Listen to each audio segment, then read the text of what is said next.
nosotros leemos las Perashiot de la Torá, encontramos un concepto que se llama semihut. Semihut quiere decir dos pesukim que están adyacentes, pegados. Son temas diferentes, muchas veces esta adyacencia no tiene ningún tipo de significado, ni ningún tipo de mensaje. Otras veces el semihut sí tiene un significado muy importante. Uno de los semihut más famosos que existen en la Torá lo vemos nosotros en la Perashá Naso. La Perashá Naso asocia dos temas muy importantes, que es el tema de la Sotá y el tema del Nazir.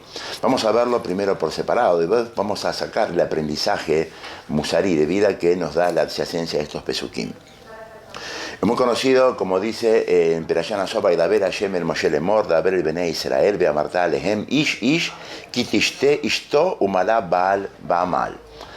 Un hombre, el tema de la Sotá muy conocido, un hombre que cela a su esposa. Esta mujer se recluye en forma reiterada en un lugar al cual no hay visibilidad y en el cual nadie tiene acceso. Se recluye con un hombre, una mujer casada. El hombre le molesta, a su esposo le molesta esta situación. Entonces, le advierte, en primera instancia, le advierte que no haga más esto. La mujer lo sigue haciendo, él la vuelve a advertir delante de testigos, que ellos atestiguan que vieron la advertencia, y la mujer lo sigue haciendo.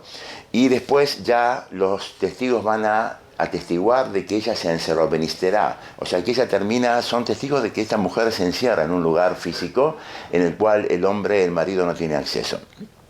Imagínense ustedes la situación de esta mujer cuando sale de este lugar. Nosotros no sabemos qué pasó ahí adentro, pero su esposo se siente muy incómodo con esta situación. Siempre el mismo hombre, siempre la misma situación de reclusión. Entonces le va a preguntar, la va a inquirir, va a reclamar de ella que no haga más esto, y la mujer seguramente le va a decir que la está ofendiendo, que es lo que él está pensando, que quizá ella se recluye ahí para a lo mejor cambiar un dinero o para entregar una acá, para darle un consejo, y este hombre pidió reserva absoluta. Sin embargo, el hombre no puede vivir con esta situación. El concepto de la mujer sotá es una mujer sospechada. La palabra sotá viene de la yom shetut, que quiere decir tontería. Aparentemente nosotros tenemos una alta sospecha de que hubo algún tipo de aproximación física o alguna situación inmoral dentro de ese lugar recluida. Y al tratarse de una mujer casada, esta es una situación de extrema gravedad. Ahora, ¿qué pasa con esta mujer? Cuando la mujer continúa con sus prácticas de reclusión, ahora el hombre va a tomarla, va a llevarla delante de los Kohanim en el Bet HaMikdash, y va a pasar toda una situación de avergonzamiento. Van a avergonzar a esta mujer con la intención de que esta mujer confiese.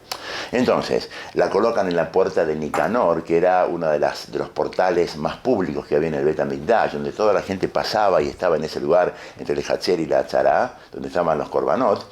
En ese lugar el Kohen le arranca su kisú y su cobertura de su pelo, le rompe las ropas en su parte superior, y le va preparando en una vasija de arcilla, un kelijeres, como dice la Perashá, va a tomar agua del kior. El kior era un gran termo que tenía 12 canillas. En estas 12 canillas los kohanim hacían su netilat yadayim beraklai, lavaban sus manos y sus pies antes de hacer la abodá. Va a colocar dentro tierra del Mishkan y va a sumergir un klaf, un pergamino que tiene escrito el nombre supremo, el nombre de Boreolam, de Dios, y hace borrar las letras de este nombre dentro del vaso. Y después le va a preguntar otra vez a la mujer, le va a ayudar a que ella confiese su situación de infracción. La mujer otra vez se niega y ella declara que no hizo ningún tipo de prohibición y que la están ofendiendo. Entonces el Kohen no tiene más opción que hacerla tomar estas aguas, Maim Amerarim, como trae la Perashá. Muy interesante, traen los comentaristas de que si esta mujer era una mujer inocente, las aguas, el agua que ella tomaba, estos Maim, terminaban siendo una verajá para ella. La Gemara discute este término, porque la verajá que los jajamí nos explican es una leda calá, va a tener parto fácil, es decir, una mujer estéril va a tener ahora va a poder procrear con frecuencia, y todos cuestionan esta situación. Rabbi Akiva dice que esto era así, Rabbi Ishmael discute y dice que esto nunca puede ser así. ¿Por qué? Porque si esto en verdad fuera así, una mujer estéril va a buscar recluirse con un hombre prohibido para ella, con tal de que después le hagan tomar las aguas de la sotá y que termine teniendo fertilidad. Pero el tema va a pasar si es culpable. Si es culpable, tiene una muerte muy fea. Dicen que las personas que veían realmente el momento en el cual la Sotá moría quedaban con esta imagen por mucho tiempo, en el cual se hincha su vientre, sus piernas, algo realmente muy, muy desagradable. Rabbi Yohanan ben Zakkai, el rab de Am Israel en la época del Beit Sheni, del segundo Bet HaMikdash, suspendió la utilización de las aguas de la Sotá.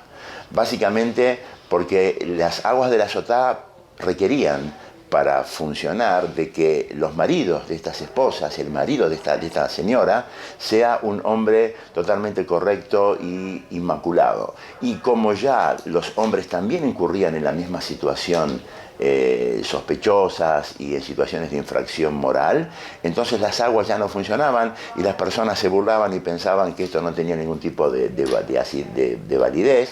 Entonces Rabbi Yohanan ben Zakkai suspende en la época del segundo Bet HaMikdash la utilización de estas aguas. Pero vamos a intentar explicar la situación que ocurre cuando esta mujer es inocente. Si es culpable, ya dijimos, va a morir. La Gemara trae un caso interesante, cuenta el caso de dos gemelas, las cuales una se había recluido y había tenido una aproximación física con un hombre prohibido para ella, y cuando llegó el momento de presentarse delante del Cohen y tomar las aguas de Sotá, fue su hermana gemela a ocupar su lugar. Obviamente la hermana gemela no tenía ninguna relación con esto, entonces las aguas no les hicieron ningún tipo de daño. Y cuando se encontraron y se abrazaron y se besaron, el contacto físico hizo que esta mujer muera. El hombre, el adúltero, en esta situación también muere, esté donde esté, en el mismo lugar que la mujer adúltera paga con su vida por su error. Ahora bien, vamos a intentar desglosar el tema para sacar nuestro aprendizaje.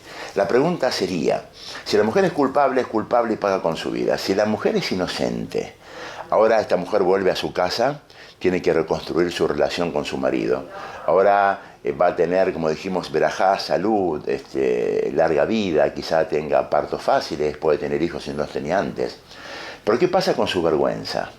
¿Qué pasa con toda la situación pública a la cual fue expuesta? Fue llevada en la puerta de Nicanor, fue arrancada sus ropas, toda la gente está hablando de ella. ¿Qué pasa con esa? ¿Por qué debe pasar por esa situación? No podemos decir nosotros que la situación vuelve a foja cero, porque aquí hubo una ofensa muy grande en una persona inocente. La pregunta entonces vamos a intentar contestarla desde una alajá, para poder entender cuáles son los límites. Dicen nuestros sabios que nosotros no solamente debemos ser correctos, sino que debemos también parecer correctos. Hay un concepto en Kashrut que se llama Marit Ain. Marit Ain quiere decir lo que al ojo le parece. Yo no puedo hacer algo en Kashrut, por ejemplo, una de las prohibiciones de los jajamín más famosas es la prohibición de mezclar pollo con lácteos.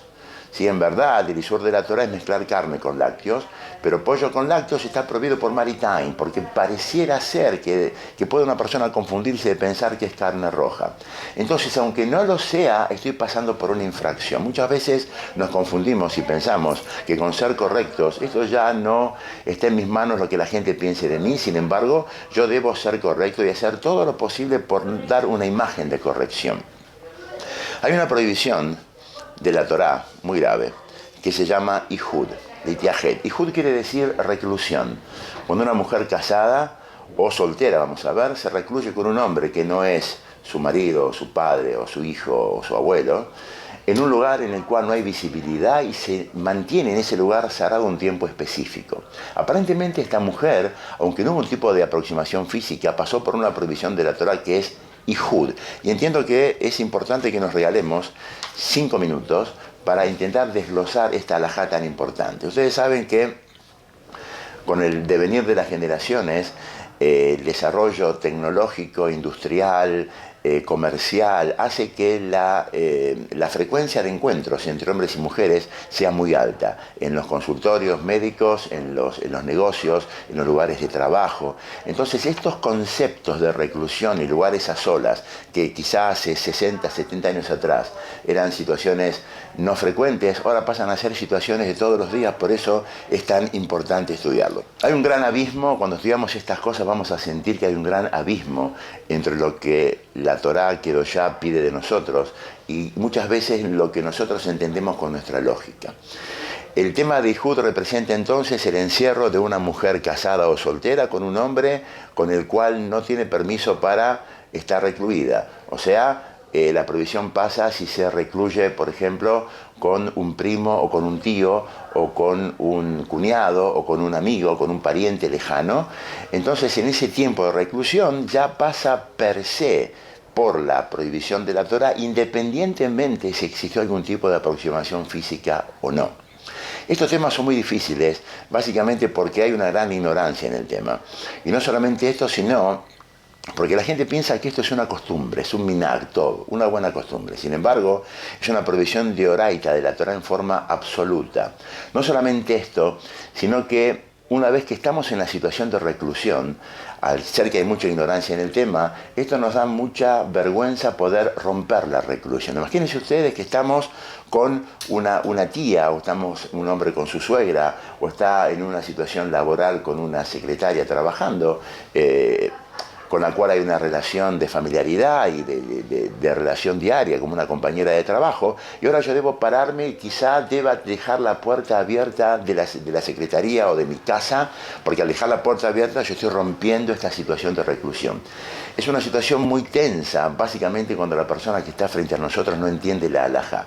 Muchas veces esto hace de que la vergüenza que tenemos sea tan grande que no podemos evitar la situación y estamos recluidos en esta situación de prohibición. No solamente esto, sino que hay un concepto también equivocado de pensar de que estas cosas se refieren solamente a personas de baja moral o personas comunes, y sin embargo no es así. Por ejemplo, Moshe Rabenu, la persona que más alto llegó en la escala espiritual en Israel, con Sarai Menú, la esposa de Abraham Avinu, no podrían estar encerrados en una pieza a la cual no hay posibilidad de poder entrar. O la persona piensa de que confía en ellos y piensan que este tema es solamente por un contacto físico posible, y no es así. La misma situación per se del encierro es una prohibición befene atzmo. Ahora bien, vamos a empezar a desglosar un poco la halajá para entenderla un poco mejor, para entenderla mejor y para entender que no entendemos. ¿Desde qué edad existe el ijud? En un hombre de 13 años no puede recluirse con una nena de 3 años. Presten atención, una nena de 3 años no puede estar por la Torá recluida con un hombre mayor de 13 años. En el caso de las mujeres, una mujer de 12 años no puede estar recluida con un varoncito que tenga ya 9 años. Esta situación es harto frecuente en las costumbres de dejar chicas o varoncitos a cuidados de otras personas. Las metaplot famosas, chicas que cuidan a criaturas en casas de familia, deben tener muchísimo cuidado de que no queden ahí varoncitos solos de 9 años para arriba, porque estarían pasando por una prohibición. El lugar debe ser una habitación cerrada con llave, o una habitación en la cual no hay acceso, o un lugar que, aunque no está cerrado con llave y es visible, está ubicado en una zona en la cual las personas no pasan. Por ejemplo, habría una prohibición que una mujer pueda hacer un viaje en un remis a altas horas de la noche por rutas interprovinciales, ya que a esa hora de la noche no hay personas que están pasando por el lugar. O a lo mejor en alguna oficina de trabajo en un piso muy alto en el cual la gente no llega, una baulera, un piso muy profundo, en el cual también no es habitual que la gente pase. Por más que la puerta esté abierta y el lugar sea visible, nosotros decimos que está pasando por la prohibición de Ijud. El hombre no puede recluirse con la tía, ni con la madrastra, ni con la prima, ni con la sobrina, ni con la cuñada, ni con la suegra, ni con la nuera, ni con la hijastra. Y básicamente la prohibición de la Torá va a pasar por una prohibición sobre parientes y una persona con una persona. Sin embargo, Jajamín extendieron esta prohibición no solamente a parientes, sino también a personas que no son familiares. El Ramban incluye la prohibición de un hombre con 2 mujeres y también con personas gentiles, con personas no judías. Y David Amelech, después del famoso episodio de Amnón con Tamar, él también incluye la prohibición para estar un hombre con una mujer soltera. Ahora bien, con respecto a los grupos, hay una discusión entre Maram y Ramá para Sefaradim y Ashkenazim.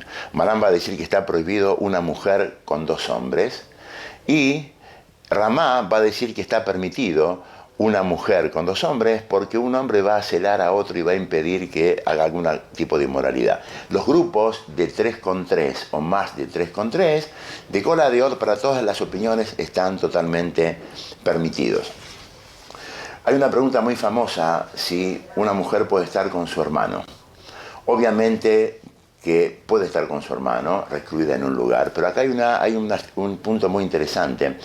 Hazal nos hacen hincapié en una situación en la cual estos dos hermanos van afuera de su ciudad, quizás viajan a otra ciudad, a alquilar un departamento en forma fija para vivir en él y estudiar durante años.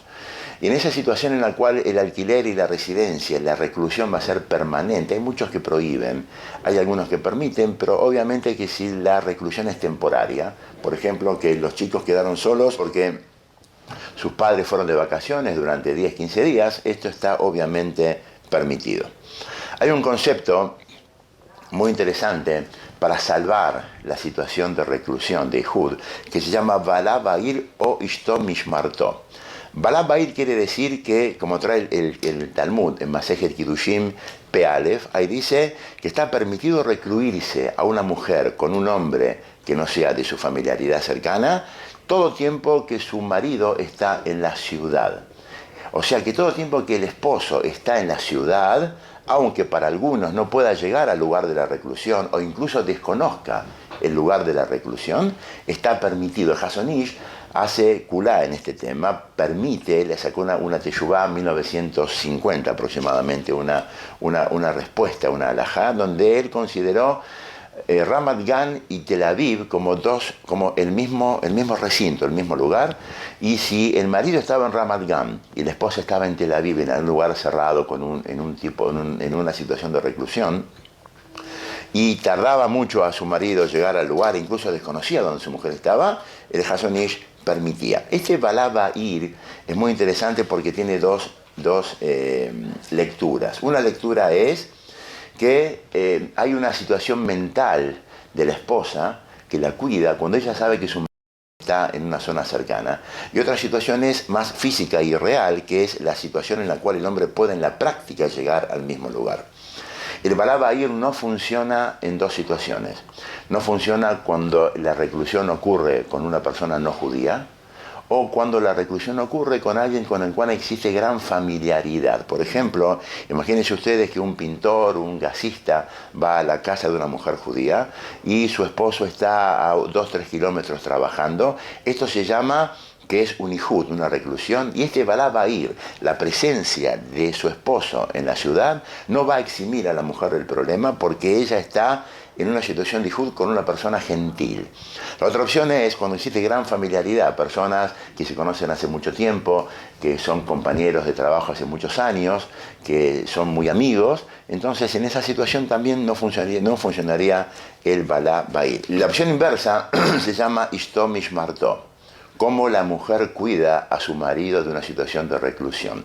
Aquí vamos a ser más estrictos y vamos a decir que la mujer cuida al marido solamente en la situación que la mujer está en el mismo edificio que el hombre está recluido. Por ejemplo, la mujer se fue, el hombre quedó en su casa solo con la mucama, con la señora del servicio doméstico, y ahora su mujer está a 4 o 5 cuadras, y eso se llama que está pasando por Ihud. Ishto Mishmarto solamente cuida cuando está en el mismo lugar físico. Hay quien dice que en la situación en la cual está la posibilidad de que la mujer ingrese en la casa en cualquier momento, este Ihud no se llama Ihud. Hay muchos que prohíben y dicen que si el hombre se queda en su casa con la mujer de servicio doméstico, debería dejar la puerta de su casa totalmente entreabierta para de esta manera romper el ihud. Una de las preguntas más famosas y las situaciones más frecuentes referidos al ihud es las consultas médicas. Cuando una mujer va a visitar a su médico, básicamente si el médico es una persona gentil, está en una situación complicada porque el Balá Ba'ir no va a funcionar. Por más que su marido esté cercano, no funciona el Balá Ba'ir. Y en un consultorio médico es muy difícil que el médico deje la puerta abierta. Básicamente las puertas se cierran por una situación de intimidad y de secreto profesional de lo que están hablando ahí adentro. Entonces, una opción sería de que el médico pida a la secretaria, que habitualmente pasa esto, de que la secretaria ingrese en algún momento al consultorio sin golpear ni preguntar, o que la secretaria habitúa a hacer una cosa así. Pero la opción más fácil y más correcta será que la mujer se acompañe de un shomer. Un shomer es un cuidador, que puede ser su suegra, puede ser su cuñada, puede ser su hermana, puede ser su hija. Un cuidador, alguien que la acompañe, un shomer. Cuando la acompaña, entonces de esa manera el shomer cuida la situación de Ehud y rompe la situación de Ehud. Hay algunas situaciones en las cuales, aunque la puerta esté abierta al dominio público, nosotros decimos de que el Ehud igual se mantiene. Por ejemplo, en viviendas en barrios solitarios o en altas horas de la noche o en lugares donde no se puede entrar, como dijimos, en un depósito, en lugares muy oscuros. En esos lugares, por más que esté el lugar abierto, nosotros decimos que la gente no pasa por ahí y están pasando por Ehud. Este concepto tan interesante de la sotá, cuando nosotros nos preguntamos esta mujer cuál fue la prohibición por la cual pasó a pasar esta vergüenza, que finalmente era inocente, debemos entender que hay una prohibición de la Torá que ella transgredió, que se llama Litiajet Ihud, la reclusión. Estos temas no son temas tan divulgados y son temas sobre los cuales existe una mitzvah muy grande de enseñarlos, difundirlos y explicarlos, porque son conceptos, son prohibiciones de la Torah exactamente igual quizá que comer basar bejalab o transgredir Shabbat en público, o a lo mejor pasar por prohibiciones más graves como Kippur o Pesach. Sin embargo, el gran desconocimiento que hay y la idiosincrasia que tiene nuestra generación hace de que nosotros no entendamos esta prohibición como prohibición. Termina la sotá de ser explicada y viene la semija. Ahora viene el tema que viene pegado a la sotá, que es el nazir. Dice la perashá, Bailaber Hashem el Moshe Lemor, Daber el Bnei Israel, habla a los hijos de Israel, ve a Martá Aleem, decirles a ellos, Ish o Isha, ki yafli lindor neder nazir leasir la Hashem. ¿Cómo es la ley para una persona que quiere hacer una promesa de Nezirut? ¿Qué es Nazir y qué es Nezirut? El Nazir es una persona que la Torá va a nombrar en primera instancia como Kadosh, santa, que se abstiene de los placeres físicos. O sea, él se va a abstener básicamente, como está explicado aquí, del yain y de las bebidas embriagantes, del vino. Se va a abstener también de comer uvas, se va a abstener de cortarse el pelo, de embellecerse físicamente, y se va a abstener de estar en contacto con personas fallecidas, con muertos. La semijá, la cercanía, este Nezirut podría durar a lo mejor un mes o un poco más de un mes. Hay un nazir muy famoso en la historia del Naz, que es Shimshon del Shevet Dam. Vemos nosotros en la Perashá Nazó, cuenta la historia de Manoach, su papá y su esposa, que eran estériles. El malaj, el ángel, los visita y les avisa que van a tener una descendencia. Esa descendencia va a ser tan santa que va a ser nazir desde el vientre de la madre, una situación insólita. Es un nazir Shimshon, como lo trae la Gemara Sotá. Y ya la mamá no podía estar con estos placeres físicos del pelo, de las uvas, del vino, del contacto con muertos. Pero sacado este punto especial de Shimshon, el Nezirut es una cosa que la persona, es un neder, una promesa que la persona asume sobre sí. Ahora bien, preguntan nuestros sabios, ¿qué conexión tiene esta perashá sotá que leímos decían de la mujer sospechada con el concepto del nazir? Ustedes saben, imagínense ustedes una situación. Una persona ingresa al Bet HaMikdash a buscar algo, o pasa casualmente por el Bet HaMikdash, o va a llevar un corbán por algún motivo. Y con tanta poca fortuna que en el momento que entra, él ve exactamente el momento en el cual la sotá muere. Ve morir de la sotá de esta forma tan horrible, de sus piernas y sus vientres estallando, y él se va a preguntar, ¿por qué yo tuve que entrar en este momento así? Entonces, dicen Hazal que el semijut, esta cercanía, enseña que toda persona que vea una sotá morir debe tomar sobre sí el compromiso de ser nazir, abstenerse del vino. Preguntan por qué. Dice, ¿por qué? Porque aparentemente el vino puede llevar a situaciones de inmoralidad, de liviandad moral, kalut rosh. Y quizá estas personas, esta mujer cayó en adulterio, y el adúltero también porque estaban alcoholizados, no sabemos. Entonces, mejor que el que ve esta imagen, lo primero que haga es asumir un compromiso de abstenerse del vino. Todos los mefarshim, los comentaristas, preguntan y cuestionan, y diciendo que esto es exactamente al revés. Al ser que este señor vio con sus ojos el final de los adúlteros, como una adúltera termina y el adúltero le pasa lo mismo, es obvio que él no va a pensar en ningún momento hacer una cosa así. Entonces, viene a enseñarnos la Torá un hidush, una cosa novedosa que es maravillosa, que es al revés. Al ser que él vio la situación, ahora tiene dentro de su esquema mental y su pensamiento una tentación que él no tenía antes. O sea que a veces la gente pregunta, dentro del mundo de Torah y Mitzvot, las familias cuidan lo que sus hijos miran, lo que sus hijos escuchan, lo que sus hijos leen, las amistades, los entornos, las calles por las cuales caminan. Y muchos preguntan si esto no es contraproducente. Es como colocar al niño dentro de una campana de cristal y mantenerlo como en un mundo ilusorio. En algún momento de su vida él va a salir a la calle y va a encontrarse con este mundo no tan moral en el cual vivimos. Entonces mejor hacer que él vea antes algo para que desarrolle como una especie de anticuerpos, ¿no? Ustedes saben que las vacunas son bacilos o virus atenuados que no provocan enfermedad, pero que tienen fuerza para disparar en nosotros la producción de anticuerpos. Esto igual, si yo le muestro un poco, no mucho, él va a empezar como a aceptar que esta cosa existe, y cuando salga a la calle de grande no va a deslumbrarse. Si se deslumbra, quizá pueda terminar cayendo en errores.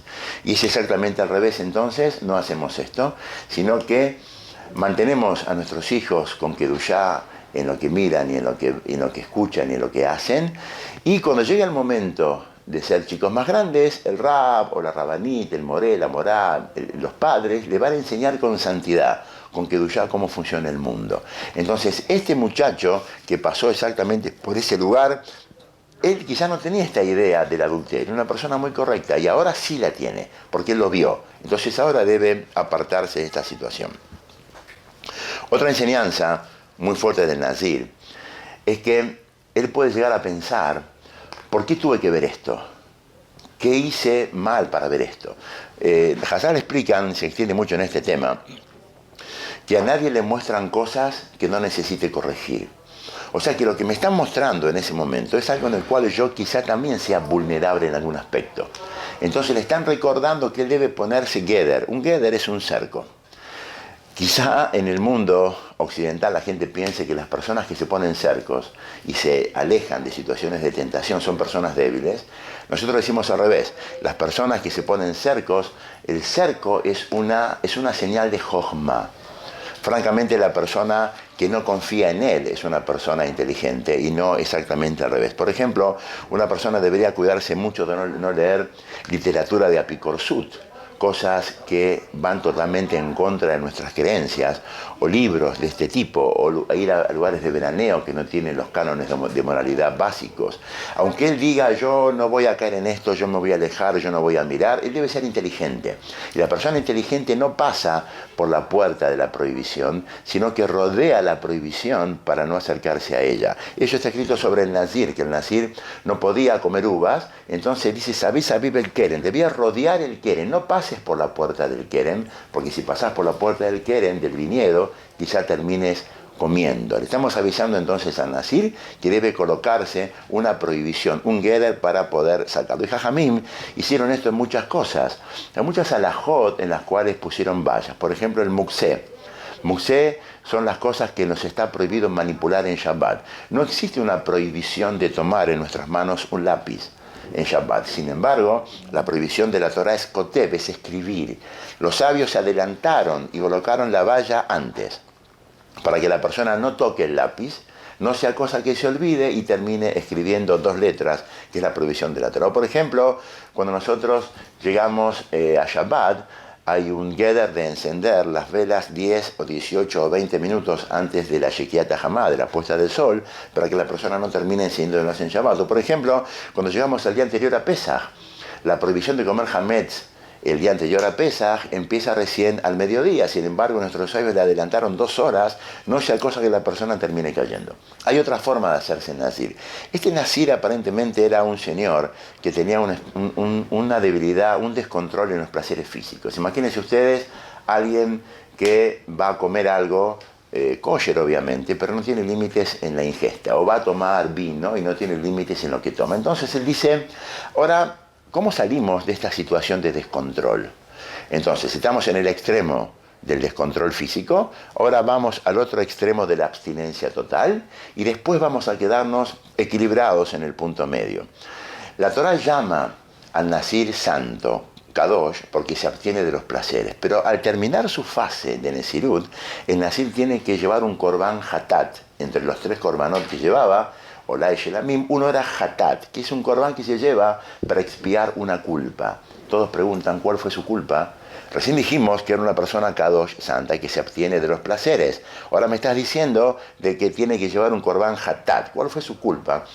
Al ser que él se descontrolaba con los placeres físicos, se vio obligado a prohibirse los placeres físicos por un tiempo, como el vino o arreglarse el pelo, por ejemplo. Entonces el Shammai le van a decir, ¿quién te dio permiso a vos para prohibirte los placeres físicos?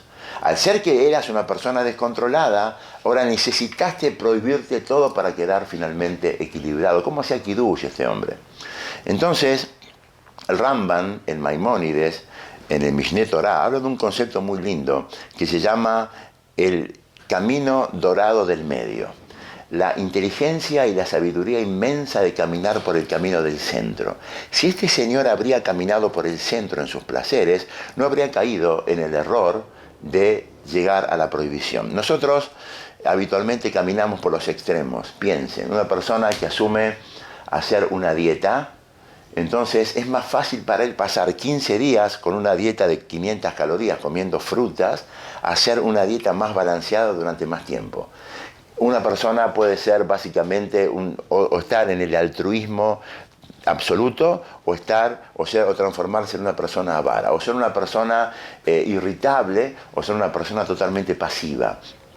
Un Baal Teshuvá, alguien que retorna al camino de la Torá y las mitzvot, puede pasar de hacer todas las prohibiciones juntas, y así es en la práctica, a transformarse en un ser totalmente estricto, rígido, pelearse con todo su entorno familiar, con sus padres, luchar contra todo el mundo, hasta que finalmente alcanza el término medio que le permite vivir con su nueva forma de pensamiento. Entonces, pregunta el Rambam, ¿por qué motivo nos es más fácil estar en los extremos? Y él dice que es muy simple, ¿no? Porque básicamente vivir en el medio, en el punto medio, representa un toraj, un esfuerzo. Pero la persona que se equilibra para disciplinar a sus hijos, cuando sí y cuando no, en forma equilibrada, mantener su alimentación en forma equilibrada, no necesita llegar al extremo del Nazir. Sotá y Nazir son 2 enseñanzas muy importantes para nuestro día a día, sin duda, no solamente, como dijimos al comienzo, por la frecuencia en la cual la situación de Ijud se da, sino por el mensaje educativo tan fuerte que el Nazir tiene para todos nosotros.